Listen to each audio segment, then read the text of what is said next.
Welcome to my channel, जहां पर हम देखते हैं आपके सब्जेक्ट हिंदी से रिलेटेड क्लास 9 to 12 सीबीएसई का सिलेबस हम कवर कराते हैं। आपको हिंदी सिलेबस से संबंधित जो भी परेशानी हो उसका हल आपको यहाँ पर फटाफट मिल जाता है।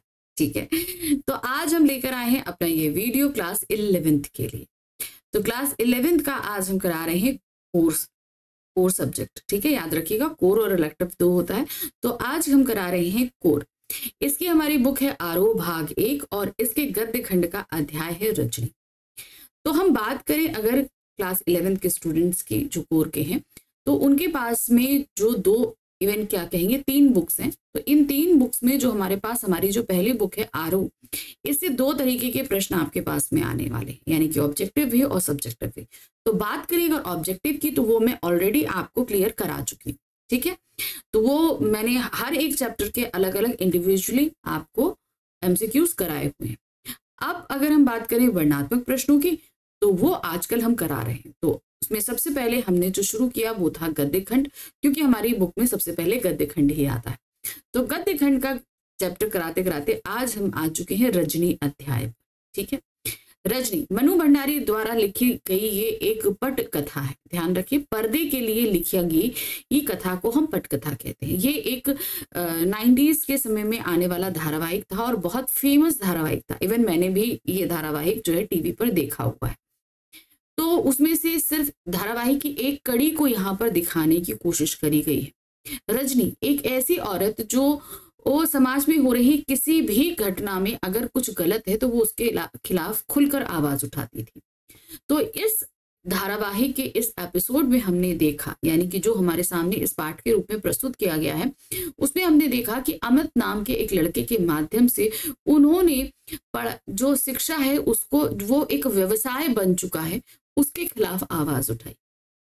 तो ये चैप्टर तो वैसे हमने पूरा पढ़ा हुआ है, लेकिन इस पर बनने वाले वर्णनात्मक प्रश्न किस तरीके के रहेंगे आज हम उन्हीं को करते हैं। ठीक है, तो चलिए शुरू करते हैं।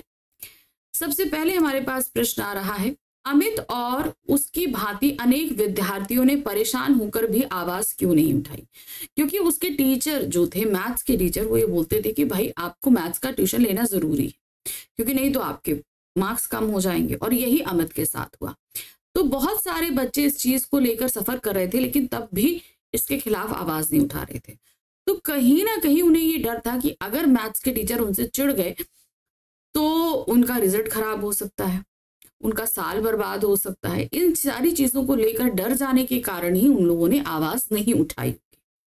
इस समस्या का विरोध ना करने के कारण विद्यार्थियों का यह सोचना था कि जो भी विरोध करेगा उसे आगामी परीक्षा में और भी अधिक बुरे परिणाम भुगतने होंगे। यानी कि देखिए, मार्क्स देना टीचर के हाथ में रहता है, तो उन्हें लग रहा था कि अगर हमने आवाज उठाई तो शायद टीचर हमारा रिजल्ट खराब कर दे। अध्यापक उनसे चिढ़कर कक्षा में उन्हें अपमानित करेंगे, अगली परीक्षा में और कम अंक प्रदान करेंगे। अध्यापक का कुछ नहीं होगा, लेकिन हमारा भविष्य बिगड़ जाएगा। यही सोचकर सब चुप थे। इसका परिणाम यह था कि अमित और उसकी मां ने भी रजनी को रोकने का प्रयास किया था। रजनी ने जब आवाज उठाने की पहले कोशिश करी तो उसके अमित ने उसकी मां ने रोकने का प्रयास किया था, लेकिन वो तो नहीं रुकी। बच्चा योग्य है फिर भी वे भयभीत थे। वह भीरू प्रगति के दब्बूपन का कारण था। यानी कि उन्हें कहीं ना कहीं ये डर लग रहा था कि मेरे बच्चे का भविष्य ना बिगड़ जाए। इस बात से वो चुप रहना ही ज्यादा सही समझ रहे थे, और यही सोचकर अमित और उनके जैसे विद्यार्थियों और उनके पेरेंट्स ने आवाज नहीं उठाई होगी। प्रश्न दूसरा है, यदि रजनी को प्रधानाध्यापक का सहयोग मिल जाता तो क्या परिणाम होता? भाई उसने सबसे पहले तो वो स्कूल के प्रिंसिपल के पास ही गई थी। अगर स्कूल के प्रिंसिपल ही उसी समय सही एक्शन ले लिए होते तो ये मामला बहुत आसानी से हल हो जाता, इतना आगे नहीं बढ़ता। लेकिन हाँ, ये सिर्फ एक स्कूल तक सीमित रहता। ठीक है, सिर्फ एक स्कूल की व्यवस्था सही होती। जबकि रजनी की इस तरीके से प्रधानाध्यापक ने जब उनकी मदद नहीं करी, वो आगे बढ़े, तो क्या हुआ, इससे सभी जगहों के स्कूल उजागर हुए, बहुत सारे लोग उनके साथ जुड़े, जो लगभग सभी स्कूलों की समस्या थी जो हल हो पाई। तो अगर सहयोग मिल जाता तो शायद ये बात पहले ही मतलब टीचर के खिलाफ ही एक्शन ले लिया जाता, है ना। यदि प्रधानाध्यापक का सहयोग मिलता तो रजनी वही अमित की कॉपी यानी कि वार्षिक परीक्षा की खुलवाकर यह बात साबित कर सकती थी कि कॉपी की जानबूझकर गलत की गई है। जाहिर सी बात है, उसने तो पहले कॉपी देखने की बात करी थी, लेकिन प्रिंसिपल ने मना कर दिया था कि भाई हम कॉपी फाइनल ईयर की नहीं दिखाते हैं। तो बात वहीं पर साबित हो जाती कि अमित सही है और टीचर गलत है। सही उत्तर में कम अंक दिए गए हैं, उसी समय प्रधानाध्यापक अपने स्तर पर गणित अध्यापक से पूछताछ करते और आवश्यक कदम उठाते। लेकिन ऐसी होने पर यह समस्या इतने व्यापक रूप में शहर में एक आंदोलन का रूप ना ले पाती। अगर ये स्कूल, एक स्कूल की व्यवस्था सुधरती, अमित को भी बुरे परिणामों का सामना करना पड़ सकता था, क्योंकि तब यह समस्या एक बालक तक ही सीमित रहती।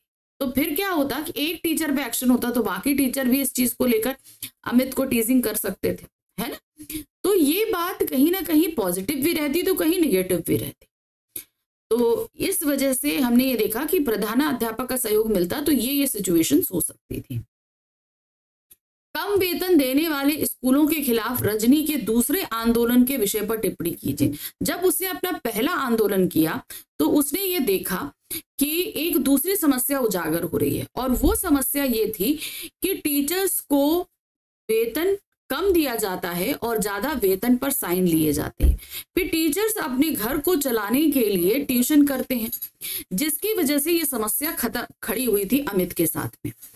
अगर वो अमित की समस्या सामने नहीं आती तो रजनी के सामने ये कम वेतन, स्कूल शिक्षकों को जो कम वेतन देने वाली समस्या है, वो भी उजागर नहीं हो पाती।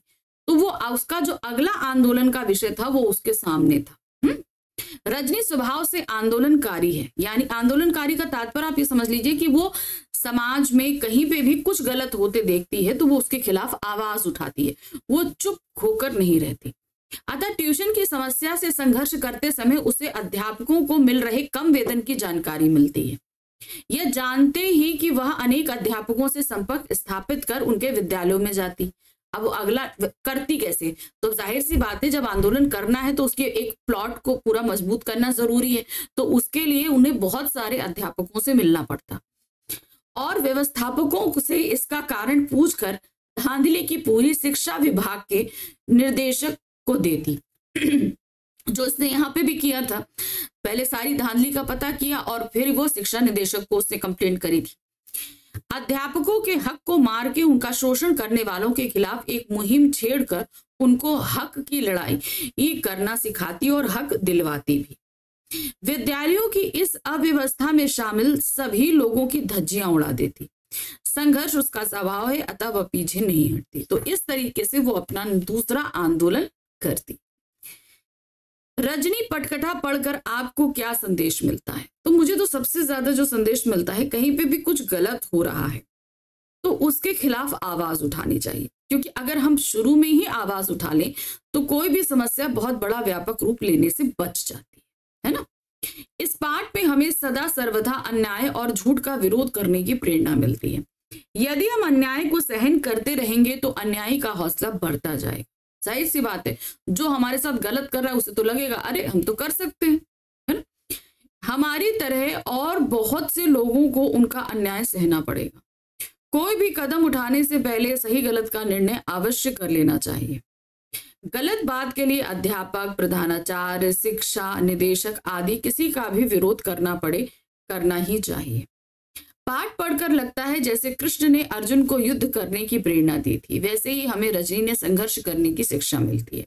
तो ये पाठ हमें सीधे सीधे संदेश ये देता है कि आप कहीं पे भी गलत होता अपने साथ या किसी के साथ भी होता है देखो तो उसके खिलाफ आवाज उठाओ, नहीं तो ये समस्या बहुत बढ़ती जाती, क्योंकि जो अत्याचारी है उसका हौसला बढ़ता जाएगा। वो आज एक के साथ करेगा, कल 4 के साथ करेगा।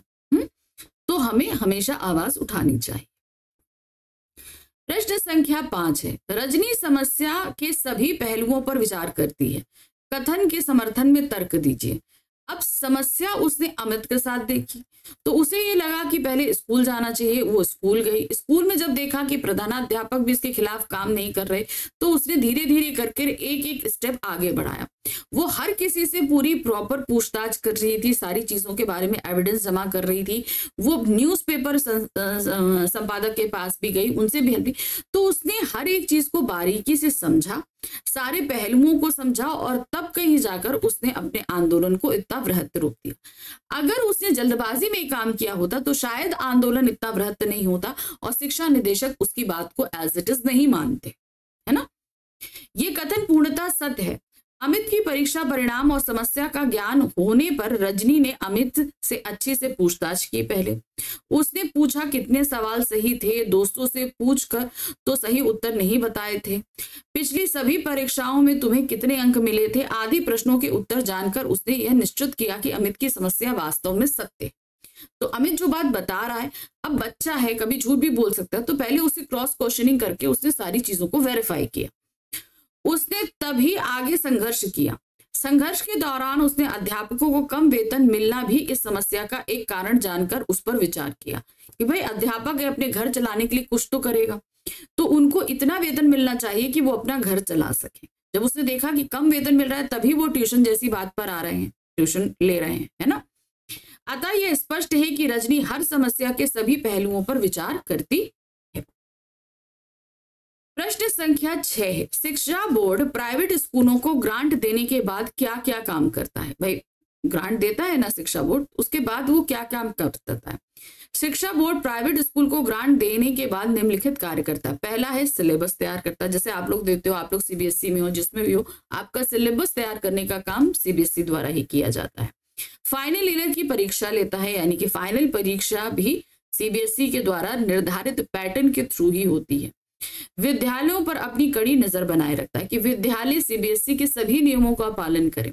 तो ये सिर्फ सीबीएसई ही नहीं, जितने भी शिक्षा निदेशक हैं, वो जितने भी आपके शिक्षा बोर्ड्स हैं, वो सभी यही काम करते हैं।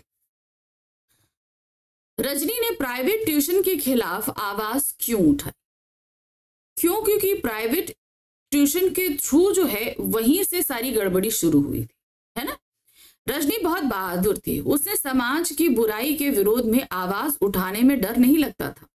रजनी को अपने आसपास जहां भी अन्याय या कुछ गलत होता नजर आता, वह उसके खिलाफ तुरंत आवाज उठाती थी। इसीलिए रजनी ने प्राइवेट ट्यूशन के विरोध में आवाज उठाई, क्योंकि वहां भी अध्यापकों को बहुत ही कम वेतन दिया जाता था, जिससे उनका गुजारा मुश्किल होता था, जिस कारण उसे आजीविका चलाने के लिए ट्यूशन का सहारा लेना पड़ता था। तो उसे ये लगा कि इसने खिलाफ इसे, क्योंकि वो प्राइवेट ट्यूशन ले रहे थे, उन ट्यूशन को लेने का कारण था उन्हें कम वेतन मिलना, लेकिन इन प्राइवेट ट्यूशन के थ्रू जो है वो बच्चों के भविष्य के साथ खिलवाड़ हो रहा था। तो वो ट्यूशन लेने के खिलाफ तो थी, लेकिन उसमें की जा रही जो धांधली थी वो उसके खिलाफ थी। ये इसीलिए उसने प्राइवेट ट्यूशन के खिलाफ आवाज उठाई थी। प्रश्न संख्या 8 है, शिक्षा निदेशक के अनुसार शिक्षा बोर्ड बच्चों के एजुकेशन के लिए कौन से कदम उठा रहा है। अब शिक्षा निदेशक ने क्या बताया था कि भाई शिक्षा बोर्ड क्या क्या कार्य कर रहा है। शिक्षा निदेशक द्वारा बताया गया कि शिक्षा प्रणाली बीते 6 माह से मीटिंग कर रहा है, जिसमें वह नई शिक्षा नीति का निर्माण कर रहे हैं ताकि उसे जल्द से जल्द लागू किया जा सके। रजनी ने यह बात सुनी तो वह गुस्सा होकर कहने लगी कि पहले वर्तमान शिक्षा प्रणाली के छेदों को तो बंद किया जाए, वरना नई शिक्षा प्रणाली किसी काम की नहीं रहेगी। क्योंकि जब पिछली शिक्षा प्रणाली ही सही नहीं है तो नई प्रणाली कहां तक सफल परिणाम देगी। तो कहते हैं ना कि अगर हमने कोई काम किया है तो पहले हमें देखना है कि उसमें क्या खामियां आ रही हैं। जब हम उन खामियों को समझ जाते हैं तभी उसी बेसिस पे हम नया पैटर्न तैयार करते हैं। जैसे होता है ना कि हमने एक बार दाल बनाई, अब दाल में अगर जो खराबी है पहले हम उसको समझेंगे, उसको सुधारेंगे, तब हम दाल में और भी ज्यादा एक्सपेरिमेंट कर पाएंगे। नहीं हम ये दाल मिलाएं, वो दाल मिलाएं, ये करें, वो करें। तो वही चीज उन्होंने कहा कि पहले जो प्रणाली चल रही है पहले उसकी खामियों को तो आप दूर करिए और फिर आप आगे कदम बढ़ाकर नई शिक्षा प्रणाली को लागू करिए। प्रश्न संख्या 9 है, पाठ के आधार पर रजनी का व्यक्तित्व कैसा है। रजनी बाकी सभी महिलाओं से बिल्कुल अलग व्यक्तित्व रखती है। वो बहुत मुखर है, वो साहसी है, प्रभावशाली है, जिनसे मिलती है अपनी बातों के थ्रू प्रभाव छोड़ती है। साथ ही साथ वो कहीं पर भी कुछ हो रहे गलत को अपनाने की बजाय उसकी जगह संघर्ष करना ज्यादा सही समझती है ना। रजनी का व्यक्तित्व आम महिलाओं से बिल्कुल विपरीत था। वह बहादुर है और अन्याय के खिलाफ विरोध करती है। उसके पास अनुचित धैर्य नहीं है, यानी कि वो ऐसा नहीं है कि भाई ठीक है ऐसा हो रहा है चलो थोड़ा पहले देख लेते हैं फिर काम करेंगे, ऐसा नहीं है। वह जुझारू, निडर और संघर्षशील है। वह अन्याय को सहन नहीं कर सकती। रजनी के पति द्वारा गलती होने पर भी वह उसे डांट लगाती है कि मतलब वो गलत, जहां कहीं भी गलत देखती है वो अपनी आवाज को मुखर करती है, चाहे वो गलत उसका पति ही क्यों ना हो, तथा अपने से उच्च अधिकारियों से भी विरोध जाहिर करती है। प्रधानाध्यापक के पास जाकर भी वो अपनी बात को कहे बगैर रहती नहीं है ना। रजनी ने एक ट्यूशन के विरुद्ध जन आंदोलन किया। वह न्याय की मांग करती है और शोषण के विरुद्ध आवाज उठाती है। वह आंदोलन करने से कभी पीछे नहीं हटती। अगर गलत है, जरूरी है आंदोलन, तो वो करती भी है। वह किसी विरोध या आंदोलन करने से कभी नहीं डरती। वह किसी अन्याय का विरोध करने के लिए किसी का भरोसा नहीं करती। यानी कि वो ऐसा नहीं है कि मेरे साथ कोई आ जाए तो मैं काम करूं, वो अकेले ही आगे बढ़ रही है और गलत है तो वो आगे बढ़ती जा रही है और उसके साथ और भी लोग जुड़ते चले जाते हैं। प्रश्न संख्या 10 है, ठेका लिया है तुमने सारी दुनिया का। पति की इस बात का रजनी ने क्या जवाब दिया। रजनी को इस बात पे पहले बहुत बुरा लगा कि अमित जो उसके बेटे जैसा है उसके साथ गलत हुआ, तो उसके खिलाफ आवाज उठाती है। तो उसका पति कहीं ना कहीं ये कहता है कि तुमने ठेका लिया है पूरे सारी दुनिया का, जहां तुम गलत देखोगी वहां बोलोगी। तो इस बात से वो काफी नाराज हो जाती है और अपने पति को भी नहीं बख्शती, है ना। रजनी अपने पति की यह बात सुनकर गुस्सा हो गई और पति से कहा कि उसे और गुस्सा न दिलाए। गलती करने वाला और उसे बर्दाश्त करने वाला दोनों ही गुनहगार होते हैं। सारी बात है भाई, जो गुनाह कर रहा है उसकी हिम्मत तभी बढ़ रही है क्योंकि हम गलती को सह रहे हैं, हम उसके किए गए अत्याचार को सह रहे हैं, इसलिए उसका जो है हिम्मत बढ़ती चली जा रही है ना। जैसे लीला बहन, कांताबाई और हजारों माँ बाप, जो व्यक्ति अपने आसपास हो रहे अन्याय के खिलाफ आवाज नहीं उठाता और चुपचाप देखता रहता है, वह सबसे अधिक गुनाहगार होता है। जो अपने साथ हो रहे गुनाह को तो सही रहा है और अपने आसपास हो रहे गुनाह को भी देखकर चुप है, तो गुनाहगार वो सिर्फ गुनाह करने वाला नहीं है, सहने वाला भी, क्योंकि उसको इतनी हिम्मत मिली कैसे, वो आप उसको मौका दे रहे हैं। इसलिए रजनी अपनी पति की नकल करते हुए कहती है, हमें क्या करना, हमने क्या ठेका ले रखा है दुनिया का। रजनी ने कहा कि तुम जैसे लोग और तुम्हारी जैसी सोच के कारण ही इस देश का विकास नहीं हो पा रहा है और ना कभी होगा। जो लोग स्वार्थी होते हैं, जो सिर्फ अपने फायदे को देखते हैं, ऐसे लोगों के कारण समाज का विकास हो पाना मुश्किल हो जाता है। प्रश्न संख्या 11 है, रजनी ने शिक्षा बोर्ड के समक्ष कौन सा प्रस्ताव रखा, क्या शिक्षा बोर्ड ने उसे स्वीकार कर लिया। शिक्षा बोर्ड ने रजनी के दिए प्रस्ताव को एज इट इज स्वीकार कर लिया। रजनी ने कहा कि ठीक है, आपको कुछ नियम बनाने होंगे, कि उसने ये प्रस्ताव रखा कि ठीक है ट्यूशन पढ़ाना जरूरी है तो ट्यूशन पढ़ाइए, लेकिन टीचर कभी भी अपने स्कूल के बच्चों को ट्यूशन नहीं पढ़ाएगा, ये नियम बनाई। ये चीज उसने प्रस्ताव रखा था ना। तो देखिए, रजनी ने शिक्षा बोर्ड के समक्ष प्रस्ताव रखा कि ऐसा नियम बनाए कि कोई भी टीचर अपने स्कूल के बच्चों को ट्यूशन नहीं पढ़ाएगा। इस नियम के पश्चात कोई भी टीचर किसी बच्चे को ट्यूशन लेने के लिए दबाव नहीं डालेगा, जिससे वह ट्यूशन का रैकेट समाप्त हो जाए। किसी बच्चे को बिना वजह ट्यूशन लेने के लिए परेशान नहीं होना पड़ेगा। यदि किसी भी टीचर ने इसका उल्लंघन किया तो उस पर सख्त कार्रवाई होगी। उल्लंघन मतलब कि कोई भी टीचर जबरदस्ती कह रहा कि नहीं तुम मुझसे ट्यूशन लो तो गलत है, और अपने स्कूल के बच्चे को तो तुम्हें ट्यूशन पढ़ाना ही नहीं। रजनी के इस प्रस्ताव में बिना कोई बदलाव किए शिक्षा बोर्ड ने उसे स्वीकार कर लिया और यह नियम बना दिया कि कोई भी टीचर अपने स्कूल के बच्चों को ट्यूशन नहीं पढ़ाएगा। तो शिक्षा बोर्ड ने एज इट इज रजनी के प्रस्ताव को मान लिया था। प्रश्न संख्या 12 है, हेडमास्टर ने रजनी की शिकायत को बहुत हल्के ढंग में लेते हुए क्या कहा था। अब रजनी सबसे पहले अमित और टीचर्स, जो मैथ्स टीचर्स थे, उससे संबंधित शिकायत लेकर हेडमास्टर के पास गई थी, लेकिन हेडमास्टर ने उसे बहुत ही लाइटली लिया। उन्हें लगा कि बहुत ही नॉर्मल सी चीज है ना। हेडमास्टर ने रजनी की बात को सुनकर हल्के ढंग में लेते हुए कहा कि आप भी कमाल करती हैं।